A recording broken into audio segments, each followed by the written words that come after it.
Welcome to everyone to this Friday Talks of the ANH.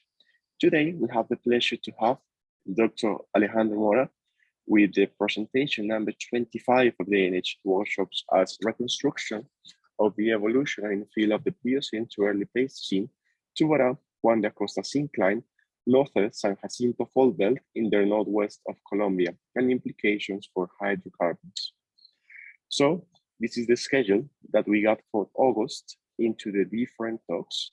So today we have Alejandro Mora. Next week, we have as a special guest, Ares and UPTC with the talks Understanding and Quantifying the Reservoir Heterogeneities using Digital Outcrop Models by Mauricio Vaquero and Germán Bayona. As well, we have the sedimentological aspects of the Lizama formation, a formation application into the oil industry by Medardo Chacon. Into August 19th, we will have our workshop number 27 by the Colombian Geological Service. It's a study of the Cretaceous source rock interval into the Magdalena Valley. As well, for August 26th, we'll have our workshop number 28 by our special guest, Dr. Noemi Poenin by PGS, with a quite interesting talk about evaluating carbon storage sites into the hydrocarbon-prone basins, a workflow supporting the energy transition initiative. So remember that into the different talks that we have offered this year, we will be given, we have identified 30 areas that are open to be identified and nominated as well. We have the link with the different talks that during the today talk, we'll be sharing via chat. So as I mentioned before, today we have the pleasure to have with us Alejandro Mora. Dr. Alejandro Mora is a geologist from the National University of Colombia. He's got a master's in basin evolution and dynamics from the Royal Holloway College in the University of London into the UK in 2001. And as well, he's got a PhD in tectonostratigraphy and petroleum system from the Free University of Berlin in Potsdam in Germany in 2018. He has more than 20 years of experience into the oil and gas industry in Petrobras, Drummond and Hocol, where he has been working for the last 16 years as a senior exploration geologist and seismic interpreter. His main interests are tectonostratigraphic, petroleum system, and basin modeling, and in the last years, he has focused on tectonic sedimentation and petroleum systems of the basins in the north of Colombia. Next week, we will have our workshop number 26 that understand and quantifying reservoirs heterogeneities using digital outcrop models by Mauricio Vaquero from Ares, and as well sedimentological aspects of the Lizama formation, Middle Magdalena Valley, applications into the oil industry. So now I would like to give the stage to Alejandro for its presentation.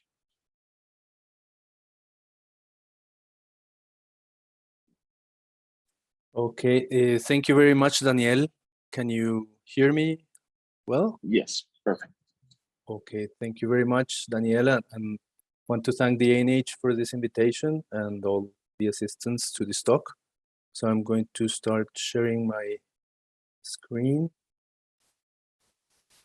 So are you seeing my screen? Yep. Okay, let me. So now you should be seeing the title slide. Yes, we are. Yep. Okay, so good morning, everyone. I'm going to turn off.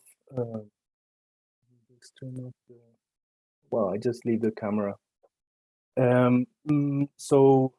Today I'm going to show this work entitled "The Reconstruction of the Evolution and Infield of the Pliocene to Early Pleistocene to Juan de Acosta Incline in Northern San Jacinto Fault Belt, Northern Colombia, with implications for hydrocarbons." This is a work that we carried out as part of the explorations activities that Hocol is doing in Northern Colombia, in partnership with some allied companies and collaborators. So we have ATG, which is has been in charge of geological mapping in Northern Colombia.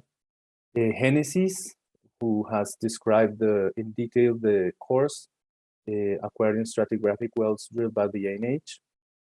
The University of Arizona has carried out some geochronology analysis. Stratos and Paleoflora have carried out a biostratigraphic analysis, and the ANH provided access to information of 2 stratigraphic wells that were drilled in the area and allowed us to present this information for this talk. So this is the outline of the presentation. We will start with an introduction to the study area, geological framework, methodology and database. Then we'll continue to seismic interpretation of mapping, which was done by myself at HOCOL. Then field geology and core descriptions carried out by our partners. The integration of these activities will be presented in the section 5, the positional model and paleogeography. And finally, conclusions and the implications for hydrocarbon. So to begin, I would like to talk about what is HOCOL, what we do, where we are, and what are our values and the purpose that we have. So HOCOL is a company of the Ecopetrol Group. We are focused on exploration and production of gas and light oil in basins such as the Upper Magdalena Valley Basin, Central Llanos, Lower Magdalena, Sinu San Jacinto, and the Guajira onshore basins. HOCOL was born almost 66 years ago in the Upper Magdalena Valley in the area of close to Neiva, and has been owned by several companies. And since around 2010, we were acquired by Ecopetrol. Our corporate values are 3 essential values here. You can see the first one is being a pioneer, which is related to innovation, to adaptation to the environment, and how we can impact with creative ideas. We are also human when we are being empathic and we are genuinely interested in the well-being of others. And confiable can be translated like trustworthy, which means that we honor our word, we fulfill the commitments, and we generate credibility. So at HOCOL, we promote respect for life, for the environment, for the interest groups, for transparency, democracy, and sustainability. And our purpose is life first. Therefore, we constantly prioritize the integrity and health of our collaborators, allies, and communities. So having said that, I'm going to show in the map to the right where you can see the assets that we have in HOCOL, the study area for today's talk, which is located between the cities of Barranquilla and Cartagena, outlined in this red polygon. So getting into the technical topics, the objective of this work is to reconstruct the evolution and infill of the Tubarajo and the Costas incline through the integration of different types of geological and geophysical information. So this is a purely geological work, going back to the pure geology field work integrated with seismic well data. The study area is located in northernmost San Jacinto Fault Belt, where in fact we recently carried out a pre-conference field trip in the last ICE of the APG in Cartagena back in April. And in this map to the center, which is a tectonic framework of Northern Colombia and the Caribbean, you can see how the study area is located precisely in the convergence between the South American plate and the Caribbean plate, and very close to the subduction zone. And to the right, you can see the geological map by the Geological Survey, showing the main provinces and outcrops of Northern Colombia, highlighting the Lower Magdalena Valley Basin here, then the San Jacinto Fault Belt, and how the study area is located in the northernmost part of the San Jacinto Fault Belt. How were these basins formed? So this is part of the work that we've been doing in the last years. The San Jacinto Fault Belt is an intensely deformed Cretaceous to Eocene borak basin related to subduction of the Caribbean plate beneath South America, and its infill was strongly influenced by the interaction and readjustments of the different tectonic plates. So to the left, you can see part of the analysis that we did based on plate tectonic reconstructions from 90 to 30 million years ago. We analyzed obliquity and velocity of plate convergence, related them to different events occurring in the region. And through this analysis, we could conclude and see how this kinematics of the plates, tectonic plates, influence the sedimentation of the units preserved in the San Jacinto fault belt. By contrast, the lower Magdalena Valley is an overfilled a magmatic forearc basin whose formation and infill were controlled more by sediment influx, so the connection between the middle Magdalena and lower Magdalena valleys, basement structure, and flat subduction.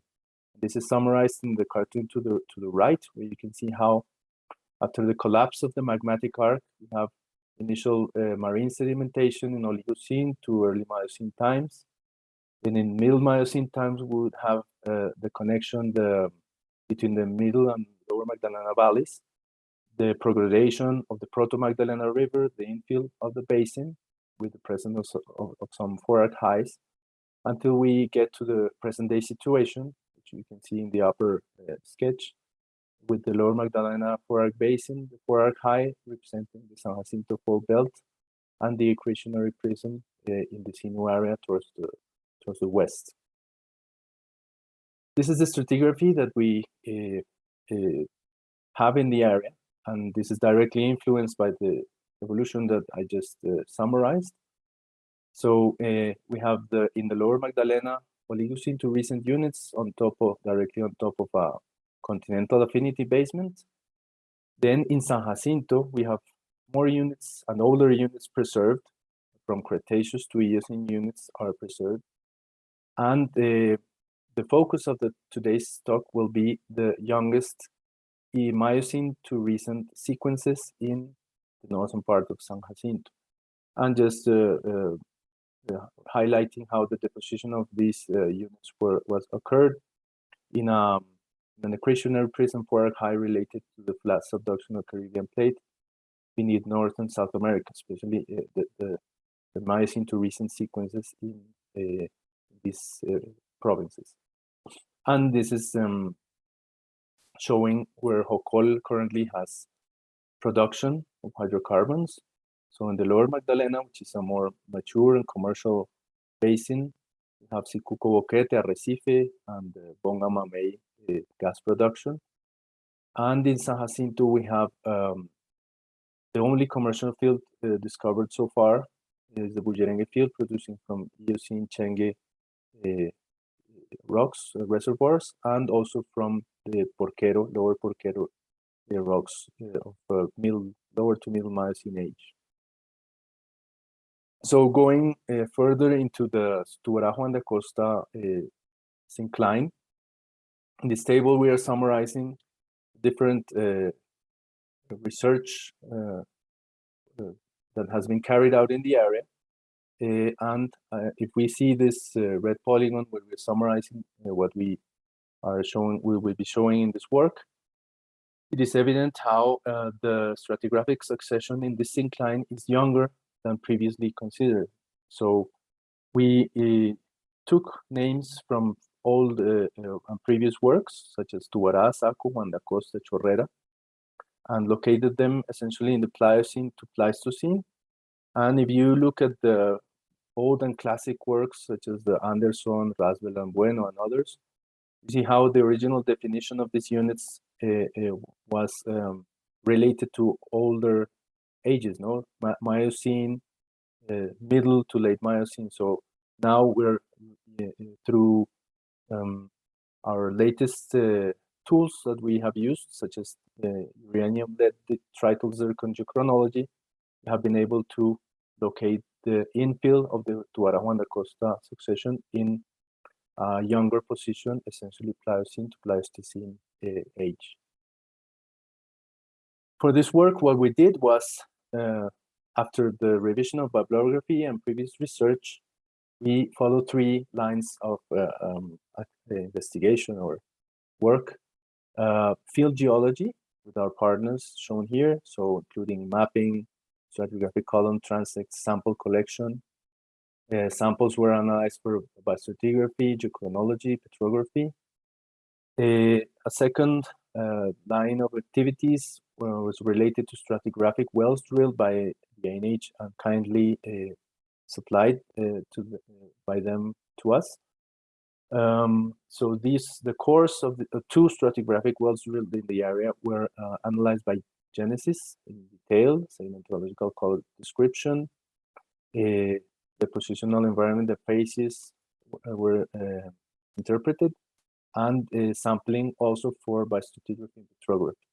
And in our side, in the Hocol side, we focused on 2D and 3D seismic interpretation, following the typical workflow of hydrocarbon exploration. So seismic to well tie, interpretation mapping to wait time, conversion to depth, and then structural maps in depth and thickness maps. With all this data, we did an integration and analysis, and we attempted to reconstruct the evolution of this incline in the northern San Jacinto fault belt. Here I'm showing the geology and database of the study area. So in the section to the left, you can see an east-west section from the lower Magdalena Valley, San Jacinto fault belt, and from the coast, the offshore Sinu fault belt, where I am highlighting in this red square the study area. So this is the Tuarahando Costa syncline, separated from other synclines. This is the Sabana Larga syncline by the Cibarco anticline. And these features, you can see them in this map in the center. So here we have number 3 is the Sabana Larga syncline, separated by the Cibarco anticline number 1, is separated by the Cibarco from the Tuara syncline number 2. So here you can see the database that we used. 2D lines are black continuous lines. This irregular shaped polygon is the 3D seismic volume that we have available.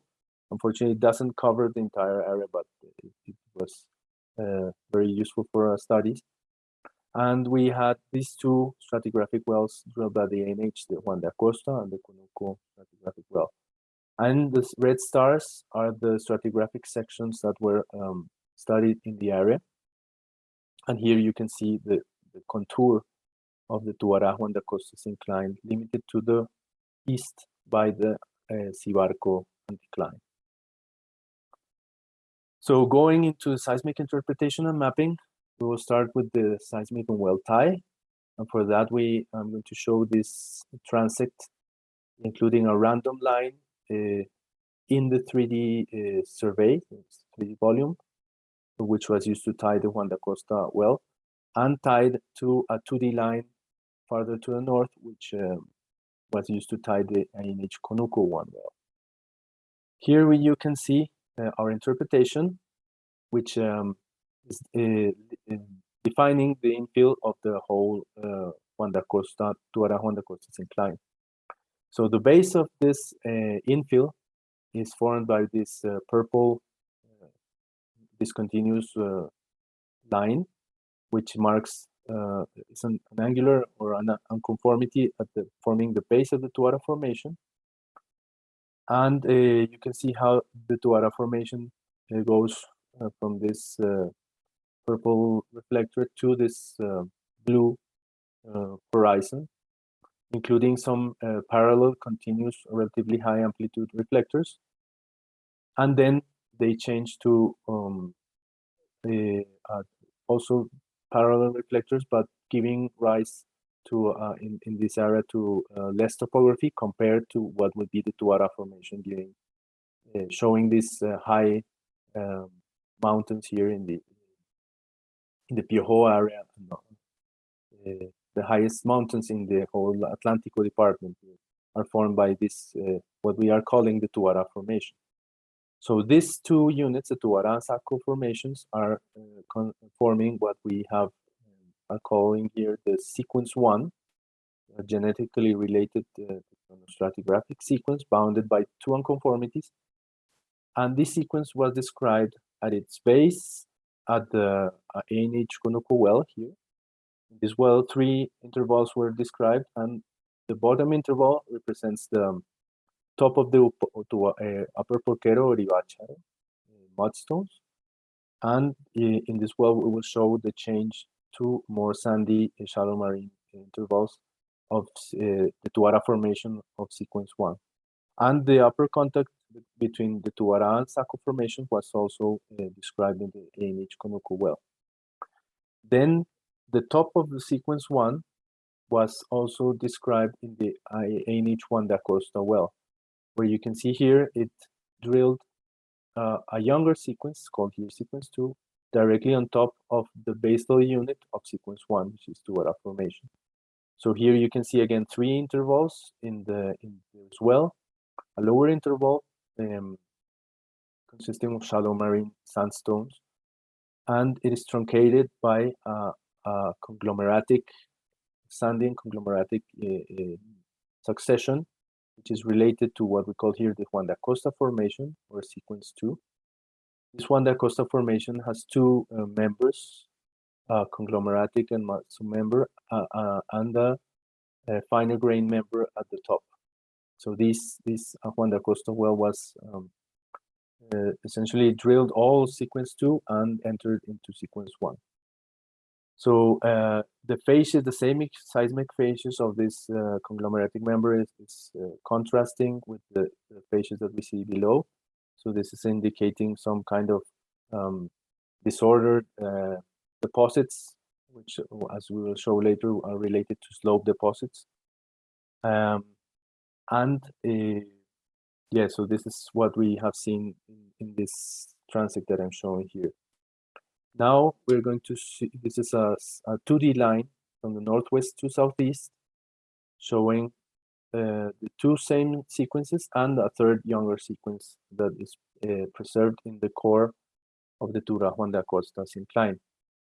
So here we see how the Tuara Formation, the lower half of sequence 1, shows thickening patterns towards the west, northwest.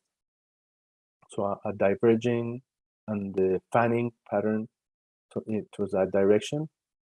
And the Saco Formation, which is the upper unit of sequence 1, is not very well preserved, has been eroded by the overlying conformity. Then we have sequence 2 with the conglomeratic member and the mudstone members described in the ANH1 da Costa well. And then we have this tight, narrow syncline, which is in preserved. Sensu stricto, it would be like the Tuara syncline, where the town of Tuara would be located around this position. And this section was not drilled by any well, but described mostly in outcrops. So these 3 sequences are separated by unconformities and have these seismic phases and thickness patterns. So you can see sequence 1 and sequence 2 are thickening towards the west-northwest.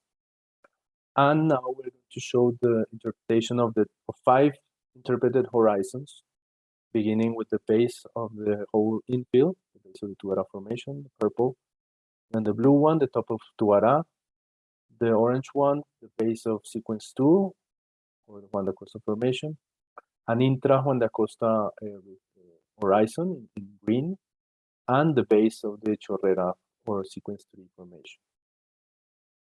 So here are the 5 maps of these horizons in 2-way time, structural maps in 2-way time. Here we can see the present day structure of the base of the Tuara conformity, with the deeper parts in these purple pink colors. The same with the top of the Tuara and the base of the Juan da Costa, the intra Juan da Costa conglomerates, the green horizon, and then the base of the Chorera or sequence 3 unit.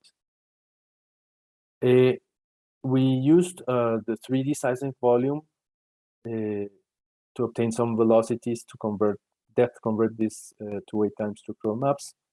And here are the structural maps in depths in feet. So you can see again the same pattern for the base of Tuara, top of the Tuara, base Juan da Costa, intra Juan da Costa, and the base of the Chorera formation or sequence 3. Using the thickness maps, we obtain, using the depth maps, sorry, we obtain thickness maps in feet, where you can see more clearly the patterns of thickening and changes in thickness of the different sequences, starting with first with the Chorera Formation, and also for the whole sequence 1. It thickens towards the northwest. Then you can see a lobular or mound-shaped body that corresponds to the conglomerates in the Juan de Acosta formation. And sequence 2, which is this one, the green one, is also thickening towards the, perhaps not much to the northwest, but maybe to the west. And sequence 3, unfortunately, we don't have information to constrain the thickening pattern clearly, but what we did have was the phases changes that we observed in outcrops. So what we saw is that sections to the south, such as this one, are more continentally or fluvially influenced compared to the north. So there's a change, a more marine influence to the north. So using both the seismic data and outcrop data, phases changes, we can propose these black arrows Proto-Magdalena Delta flow or infill directions. So for the Chorera, this would be like northwest directed. Then for the sequence 2, would be more west directed, and there would be a shift to a more south-north directed flow or infill of this sequence 3. So now we continue to field geology and core descriptions. Here we're going to start with a section called the Arroyo Saco, which is a classic section located in the western flank of the Chorera Juan de Acosta incline. The field studies showed that in this succession we have at the base the upper Porquero mudstones. We have these bluish gray shales and fine grained sandstone lenses. There are marine shelf deposits, and the upper contact of this unit is an angular unconformity that we saw already in the seismic and stratigraphic wells. And it marks a change to amalgamated fossiliferous sandstones of the base of, this would be the Chorera Formation. So this is 500 meters approximately of upper shore face and foreshore deposits. Towards the top, we have etherolytic successions of shales and sandstones with wave ripples. And then we would have a flooding surface and a change to a more fine-grained unit, which we call Saco Formation. And this is comprising fossiliferous shales with fine-grained sandstone interbeds. So this will be the whole sequence 1 that I showed previously in the seismic. And interestingly, we analyzed 2 samples shown here, one and the second one, for uranium-lead detrital zircon both for applied stratigraphy, and the ages that we obtained for these samples were 6.7 to 4.7. So the youngest age of these units is early Pliocene, So this means that the basal unit forming the Chorera Juan de Acosta Formation is early Pliocene. In terms of petrography, we have here the same Saco Creek or Arroyo Saco section. We have an example of the upper Porquero petrography. It's a fine-grained rock, marl, fossiliferous sandy marl, with some porosity and some carbonate cementation. Then you have the angular conformity, and you have several samples were analyzed. 45 thin sections were made. This is an example of a lithic arkose. And if you look at the compositional diagrams, the ternary diagrams, you can see how the rocks of the Chorera Formation are mostly lithic arkoses and feldspathic littoranites. And when you plot them in the provenance diagrams, you can see that they are related to a mixture of recycled origins and arcs, dissected arcs. and they have good reservoir properties. They can have porosities up to 25%, including primary intergranular porosity and secondary porosity due to dissolution and fractures. There's some cementation also. And when you go to the Saco Formation, the properties are not so well. It's a finer grained unit. We have also some sandy marls. We have a more quartzose composition, and this is reflected probably in a provenance terrain more related to recycled quartzose origins. And in terms of petroleum systems, these sandstones have good reservoir quality, but unfortunately in the study area, they're found at very shallow depths. Therefore, the role is mostly as overburden for older rocks, which could be generating hydrocarbons. However, these Pliocene units could have potential as reservoirs in offshore areas. And this is the description of the sequence 1 to Saco formations in the ANH Conoco well that I showed in the seismic sections previously. So here you can see that above the Porquero, we have a Tuara formation formed by deposits of interbedded sandstones and mudstones related to shell deposits, some proximal delta deposits with this sandstone, even parallel lamination ripples, and thalassinoides and ecosiphon burrows related to wave-dominated deltas with beaches and strand plains. Then you pass, after the flooding surface, to a finer grain succession where we have lagoon and back barrier deposits representing possibly a slight deepening of the environment and a transgression of the system. Then continuing to the Juan de Acosta formation, which is sequence 2, we have the Juan de Acosta well, which, as I showed before, it drilled sequence 2 directly on top of the Tuara formation. So Tuara was considered to be the interval 1, which was characterized by sandstones with wavy ripples, Amarchy cross stratification. So again, this delta from pro delta for shore, shallow marine deposits for Tuara formation.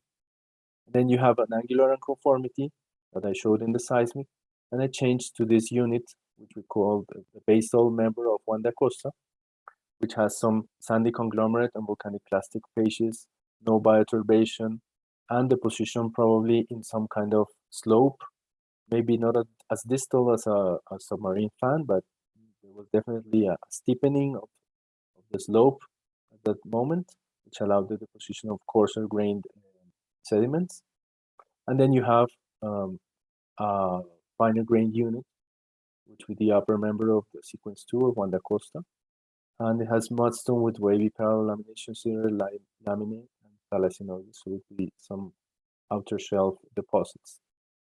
This unit we couldn't analyze for geochronology, but the age would be from biostratigraphy late Miocene to early Pliocene. And the petrography of these samples of the Juan de Acosta formation in sequence 2 comprises a high sandstone and conglomerates with high lithic content. So you have a lot of lithics, very varied, from volcanic, low-grade metamorphic sedimentary, a lot of terrigenous grains of different types, mudstone matrix, some organic debris, orthogenic claystones, glauconite, and you have fair reservoir properties, not very high porosities. It could be as high as 19%, mainly secondary due to dissolution of volcanic grains, of lithic grains such as volcanics and some feldspars. And then you pass to the upper member, which is muddy, silty volcanic clastic claystones with quartz, feldspar, and plagioclase. And an interesting aspect here is that this Juan de Acosta unit apparently has volcanic clastic influence. There's a possibility of having some glass shards, and there's a high volcanic lithic content. So this is drawn here in this purple intervals. We have more volcanic influence. So further analysis will be done to try to understand this volcanic input for this unit. And the third sequence is the Chorera Formation, which was only analyzed in outcrops. And here you can see a section shown here, Juan de Acosta Chorera in the northern part.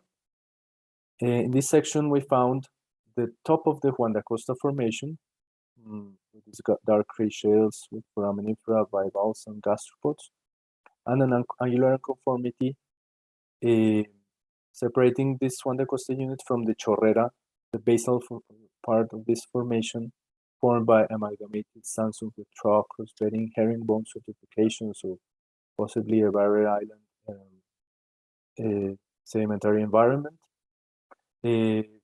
passing upwards to some pure bloodstone, bispirates, fossiliferous, and interposition of bioclastic conglomeratic sandstones and shales with calcareous sandstone lenses. So this unit has been considered to have been deposited in the stream channels, bars and bays, and as I said before, from the sections that we studied in the field, there's some more marine influence to the north. So this section has more influence than, for example, the Arroyo Luriza section, which is in the southern part of this incline, suggesting a marine influence to the north. And we also analyzed some samples for geochronology here. And the age of this unit would be late Pliocene to early Pleistocene, so 3.5 to 2 million years for this Chorera Formation in the core of the Tuara Juan de Acosta incline. And the petrography, there's a change, and interestingly, if you compare these two sections, there's a compositional change in thin section, which has to be explained with further studies. Here you can see the Juan de Acosta below, a biopelsporite with some porosity and also carbon cementation. And then the Chorera Formation comprises, for example, this is a lithic arkose and a coarse-grained arkose. You can see how the samples of the Luriza section, which is to the south, are more lithic arkoses and feldspathic litharanites, while the section to the north, the Juan de Acosta Morrotillo, is more arkosic, so has more feldspar. And this is reflected in the provenance diagram, relating the southern section to more dissected arc terrains, while the northern section would be more related to basement highs terrains. And these units also have this unit also has good reservoir quality, 10-20% porosity. There's an increase of alkaline feldspar towards the top, and though this could have good reservoir quality, it's the youngest unit, so it's very young, almost 2 million years in age. So it's outcropping here, but it could also have some potential in offshore areas. So now, with this information, what we are proposing is a depositional model and paleogeography. And for that, I will start with some work that was done a couple of years ago. This is the paleogeography of the early Miocene to recent in northern Colombia, the Lower Magdalena and Simur San Jacinto areas. Starting with the early Pliocene, where we can see here some marine deposits infilling the paleotopography of the basement. And you can see how at this time we had the deposition of the reservoirs that produce in fields such as El Difícil, Sicuco, and Arrecife. Then in Middle Miocene times, we had the connection between the Middle and Lower Magdalena valleys, with the position of some deltaic deposits in the depot centers such as the San Jorge and Plato depot centers. And then in late Miocene to early Pliocene times, the Proto-Magdalena advanced to the north, filling the plateau depocenter. As observed in the seismic, we can see the shelf clinoforms prograding to the north. And here you have, from previous studies such as Bourdin and Romero, that they have defined that the oldest delta of the Proto-Magdalena is documented in the Galera Samba area. And then from Pleistocene to recent times, you have further migration or shifting of delta lobes, if you want, from the Canal del Dique. Then you go back to Galera Samba, then you go east to Ciénaga, and then to the Barranquilla area, which is the current flow of the Magdalena River. And so interestingly, the study area that we have shown in seismic and in outcrops and stratigraphic wells would be related to the Galera Samba area. So this would be the older delta, which is in fact this early Pliocene. So we are studying in more detail, we have studied in more detail this first Proto-Magdalena delta, and then the later shift of the Magdalena delta, which occurred in the Pleistocene. And this is a very simplified model that we are proposing for the stratigraphic infill of this incline, starting with sequence 1. So we have the basal unconformity, a sequence boundary, marking the base of the Chorera Formation, which is initially progradational deposits. Then you have some transgression, possible flooding surface, and the deposition of finer grained Saco Formation, which is the upper unit of sequence 1. And at this point, we believe that the Cibarco anticline was active, considering that there was a thinning of the units towards the southeast. Then for sequence 2, we have another sequence boundary, so it's an unconformity at the base of the sequence. There was some activity or important activity of the Cibarco anticline to the east, which was probably responsible for creating steeper slope where these conglomeratic deposits of the basal member of the Juan de Acosta Formation were formed or deposited, and then they grade to finer grained deposits of the upper part of this sequence. And then sequence 3 would be another sequence boundary formed by this the base of the syncline shown here in red.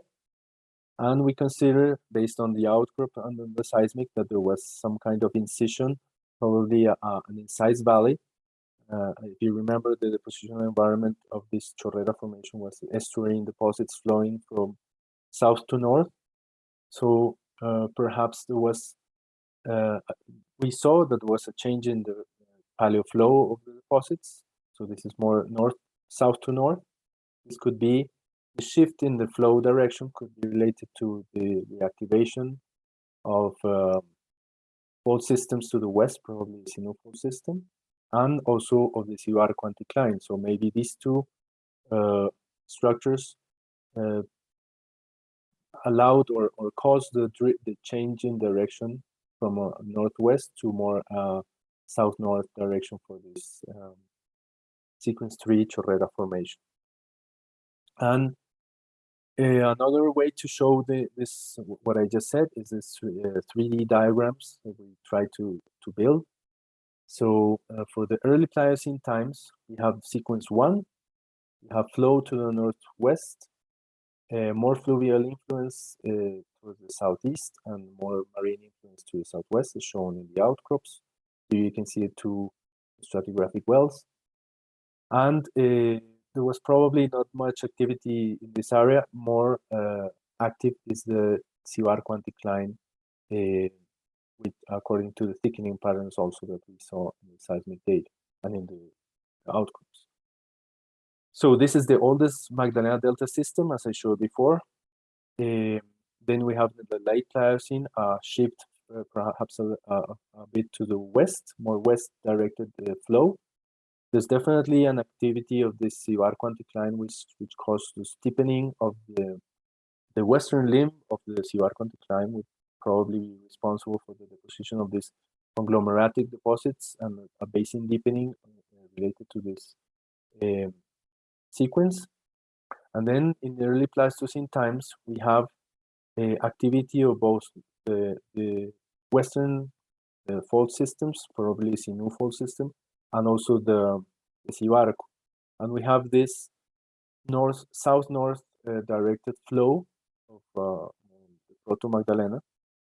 Possibly the shift from this direction to this direction was caused by the activity of these two features in the west and in the east.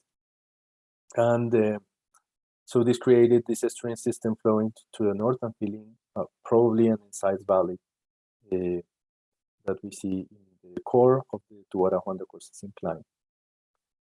So if we put this in the context of the work of researchers such as Bourdin and others in 1974, we already saw that the earliest delta was located in the Galera Samba area. So this would be a contour, something like the green contour. So this would be the oldest delta system flowing to the northeast. Then we have in late Pliocene the conglomeratic unit. This would be the sequence 2, though this would be maybe a more west direct. This arrow could be drawn better to the west. And then with the reactivation of the Sinú fault and of the of the Cibarco anticline, we have a flow of these estuarine deposits to the north, to the Puerto Colombia area. And in fact, this is interesting when we relate this early Pleistocene deposit with what other researchers such as Romero and others have interpreted in offshore areas. They are interpreting for the same time some submarine fan faces which are sourced from the Barranquilla and Puerto Colombia area. So to locate those fans here, we could relate to the deposits in the core of the Tuara anticline, the sequence 3 Chorera Formation, with the deposits that Romero and others propose here. So this has implications and allows us to further understand the source to sink systems and relate the Proto Magdalena with the submarine fan deposits that we have in offshore areas. So to conclude, this incline was filled by 3 unconformity bounded sedimentary sequences of Pliocene to early Pleistocene age, represented by 4 lithostratigraphic units. So the lowest early Pliocene sequence is formed by 2 units, lithostratigraphic units, a basal unit comprising shallow marine deltaic sandstones such as Chorera Formation, overlain by a finer grain transgressive unit, the Saco Formation, which was and this unit was cored in the ANH Conoco well. The middle late Pliocene sequence was cored in the ANH Juan de Acosta well. It comprises a finding upward slope and outer shell deposits related to sequence 2, which is the Juan de Acosta Formation that evidences a deepening of the basin. And the upper sequence is preserved in the axis of the syncline. It consists of an estuary system which was filled by incised valley estuarine deposits, the Chorera Formation, which exhibit change in phases from south to north. Through the combination of different tools, we could better constrain the age of the infill of this incline, and it would be of Pliocene to early Pleistocene age, so 4.7 to 2 million years of age, indicating that the arrival of Proto Magdalena River occurred in early Pleistocene, or further supporting previous studies that proposed that Magdalena River arrived at that time. And we could also study or relate the drainage changes of the Paleo-Magdalena River to some activity, tectonic and exhumation of features such as the Cibarco anticline to the east and contraction of features such as the Sinú fault system to the west. This probably caused the changes in the flow we showed in this work. And some implications for hydrocarbons here. So this is something that I showed in another talk last year. This is just to show how the results of this work are key for basin and petroleum system modeling study area. We have complex deformation field and understanding of sedimentary province is an aid to carry out source to sink sedimentary studies, which are crucial for exploration adjacent offshore areas, which, as I just showed, were fed by these deltaic and estuarine systems flowing from the continent to the offshore area. So in this sketch, I'm showing how the understanding of the areas that where HOCOL is focusing, such as the Lower Magdalena, San Jacinto Fault Belt, is not only helping in exploration in these areas, but also to understand the whole source to sink system, which will also help in offshore exploration. And here in this figure, you can see how the study area has more preservation of younger sequences, and this allowed linking sedimentation from the inner Lower Magdalena Valley to the Sinú fault belt. And finally, if we put this in a more regional play proposal for North Colombia, such as this exercise that I did a couple of weeks ago, you can see how the study area is located directly in the play related to the Magdalena fan deposits, which has not yet been successful, but maybe with more studies and trying to understand the source of the continent to sink in these offshore areas, we can understand better the sedimentary systems. We can reduce the exploration for gas and oil in this in the whole northern Colombia, where happily we recently had the discovery of the Chuba well, and where we hope we will be more successful. Ecopetrol and partners will continue to provide more gas and oil for the country. So this is all I had for you today. Thank you very much, and I'm open to questions. Thank you, Alejandro, for this excellent presentation. So now it seems that we have a question by Dr. Bacelari. He said, firstly, excellent presentation. Excellent presentation. You showed that the placenta's migrated to the southeast, controlled by the growth of the Cibarco anticline. Is this related to mode diaparism? That's a good question, because mode diaparism has been related more to the Sinú fault belt farther to the west. But more recently, we have found that there could be an older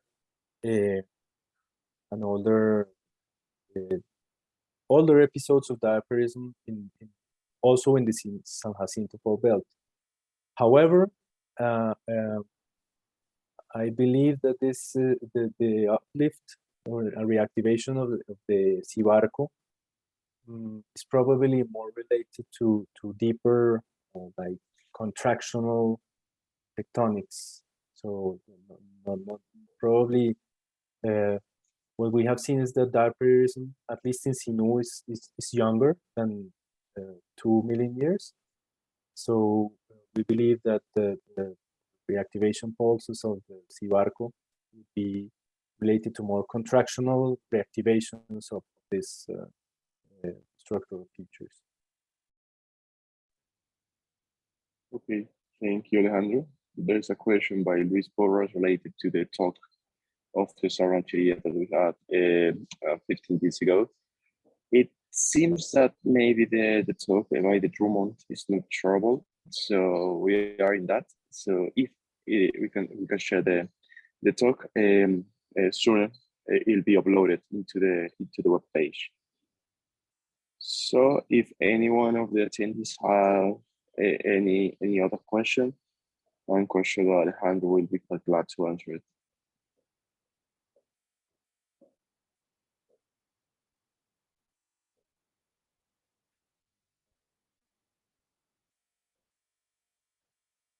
Okay, so as a final comment, I would like to remind to all of you our next presentation that we'll have next week. So firstly, we would like to thank Alejandro for this amazing presentation about the Chorera and the coastal incline. And we'd like to thank Tupac as well for allowing him to present this presentation. And oh, there's a question. So Jose Henry asked, what's the influence of mud diaparism in the region? And there is another question by Alejandro Patiño. Which are the evidences in a transparent system at the north of the syncline in the Chorera, and what age would it have? Okay, related to the mud diaparism,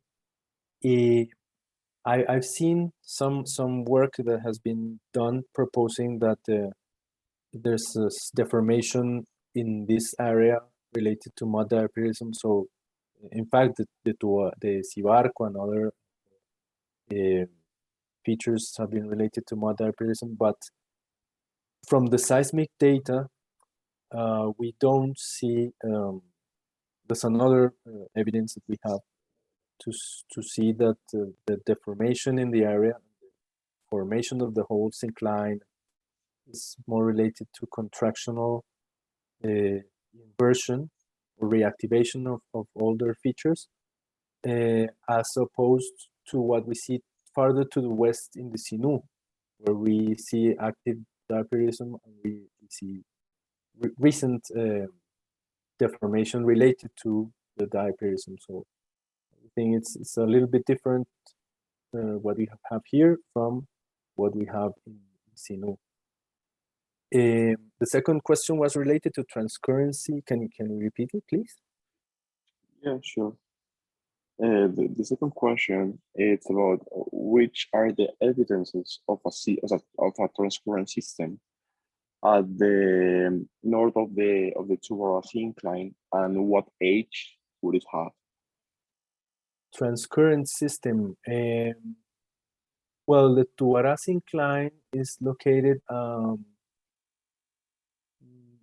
I think it's more influenced by contractional. There could be some strike slip tectonics, but I think the most of the features that we see are contractional, formed by the reactivation of possible older extensional features. This is, for example, what we see to the east in the Sabana Larga area, where we have the Bullerengue field. We have an old Eocene extensional features, which were reactivated later, and in some areas are today more contractional. But in the area, we don't really see much transtensional, much, perhaps the influence of the convergence between the Caribbean and South America could be expressed more in like east-west features, such as for example, the Canoas fault system, which is farther south, and other features that can be seen in offshore areas. But I'm not really certain that there has been like a strong influence of transtension in this area. Okay, thank you very much, Alejandro. So it's 9 a.m. I think we've run out of time. So we'd like to thank all of the attendees for today, and of course to Alejandro, and see you next week. in this couple of presentations that we have next Friday. Thank you to everyone. Thank you for the invitation. Goodbye, everyone. Thanks.